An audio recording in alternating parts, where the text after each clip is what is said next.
So welcome. இந்த some உள்ள போகிறதுக்கு முன்னாடி இந்த ஃபார்முலா கொஞ்சம் பார்ப்போம். a plus b whole square formula. a square plus b square plus 2ab. a minus b whole square formula. a square plus b square minus 2ab. இது ரெண்டுத்தையும் subtract பண்ண பாருங்க. லெஃப்ட் சைடில் a plus b whole square minus a minus b whole square subtraction பண்ணும்பொழுது இது sign ஃபுல்லாக மாறுது. Plus இருக்கிறதுங்க மைனஸாக மாறுது, ப்ளஸ் இருக்கிறது மைனஸாக மாறுது, மைனஸ் இருக்கிறது ப்ளஸ்ஸாக மாறுது. இப்போ plus A square minus A square plus B square minus B square cancel ஆகிடுச்சு. ப்ளஸ் 2ab இங்கே ஒரு ப்ளஸ் 2ab இங்கே 4ab அப்படின்னு நமக்கு மாறுது. இந்த 4ab இந்த பக்கம் கொண்டு வரேன். a plus B whole square இந்த பக்கம் தான் minus 4ab is equal to இது அந்தாண்ட போச்சுன்னா plus a minus B whole square formula. இதை தெரிஞ்சிங்க. அப்படியே இங்கே சம்முள்ள பாருங்கள்.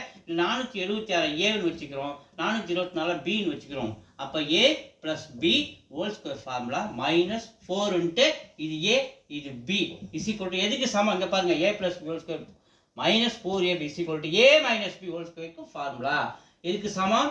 a மைனஸ் பி ஹோல் ஸ்கொயருக்கு ஃபார்முலா. இங்கே நம்ம a என்னன்னு வச்சுக்கிறோம் 476 மைனஸ் பி என்னன்னு வச்சுக்கிறோம் 424 ஹோல் ஸ்கொயர். ரெண்டுத்தையும் சப்ட்ராக்ட் பண்ணால் நமக்கு 52 ஸ்கொயர். ஸ்கொயர் பண்ணால் 2704. அதை ஸ்கொயர் பண்ணால் நமக்கு ஆன்சர் கிடைக்கும். தேங்க்யூ.